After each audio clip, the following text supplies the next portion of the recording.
सासू माँ कब मर रही हैं आप। देख लो बेटा, मुझे तो यह सब पसंद नहीं है। अभी से अपनी मनमर्जी चला रही है, बड़ों का तो कोई लिहाज ही नहीं है।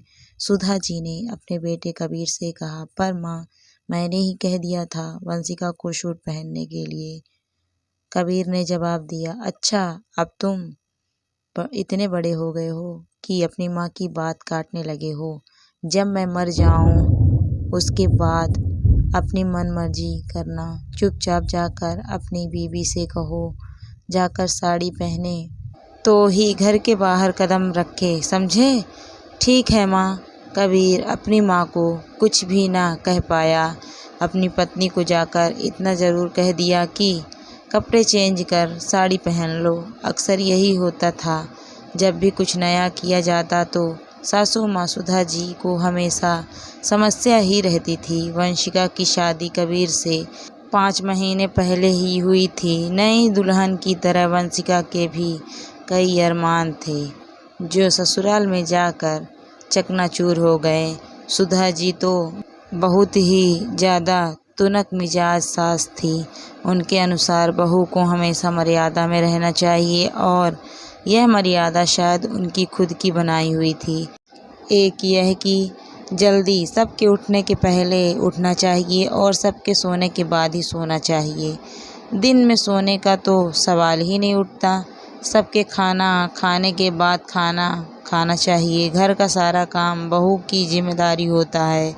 यहाँ तक कि घर में काम करे तो चप्पल भी नहीं पहननी चाहिए। परिवार में बड़ों के साथ बहू को बैठने का कोई अधिकार नहीं। कहीं बाहर भी जाएं तो अकेले ना जाएं, और भी बहुत कुछ।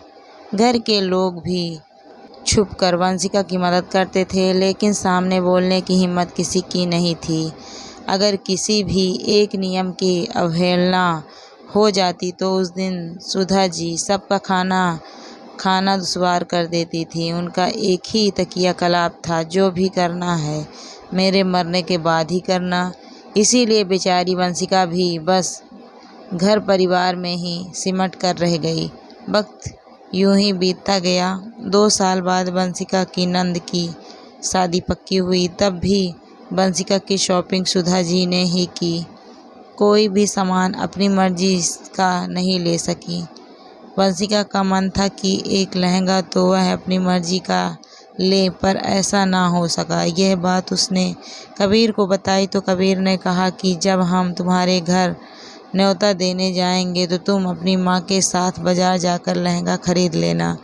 पैसे मैं दे दूंगा, और यहाँ आकर कह देना कि तुम्हारी माँ ने विदाई में दिया है। बस इस बात का ध्यान रखना, माँ को पता ना चले।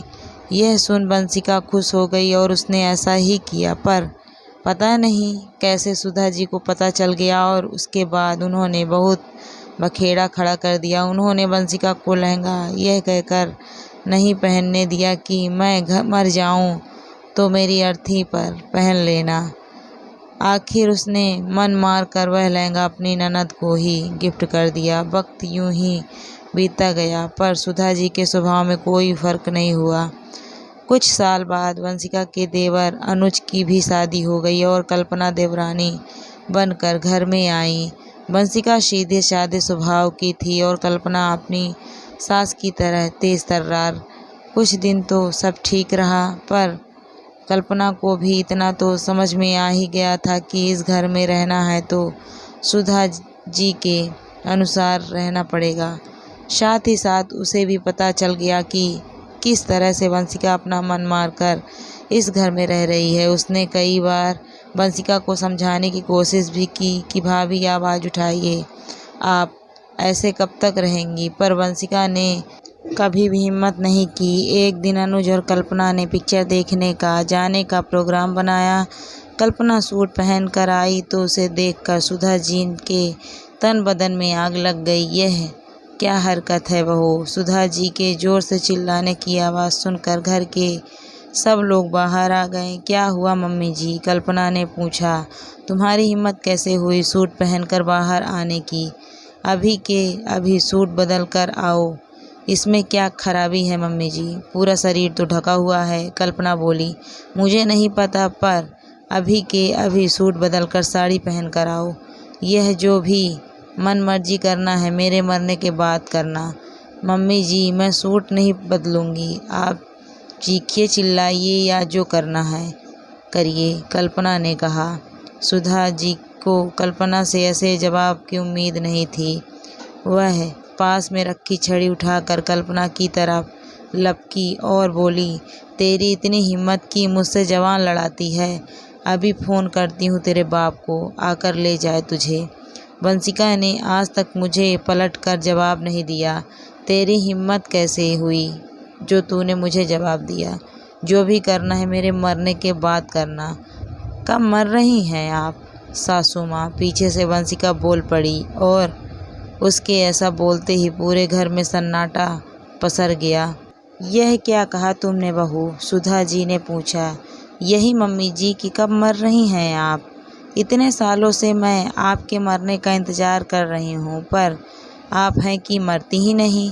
मम्मी जी, बहू भी इंसान होती है, उसकी भी कुछ इच्छाएं होती हैं, लेकिन उन्हें पूरा करने के लिए हमें आपके मरने का इंतज़ार करना पड़ रहा है।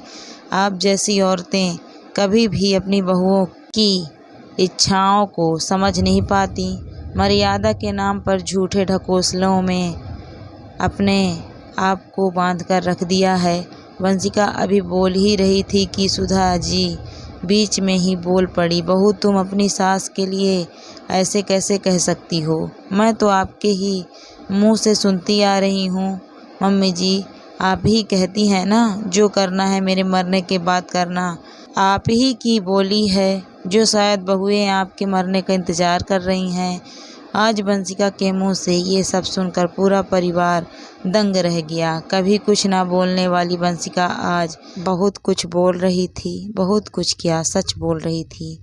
वही सुधा जी के मुंह से बोल तक नहीं फूटा। आखिर वंशिका ने गलत भी क्या कहा? वही तो कहती थी कि जो करना है मेरे मरने के बाद करना। दोस्तों कहानी आपको कैसी लगी कमेंट करके ज़रूर बताइएगा।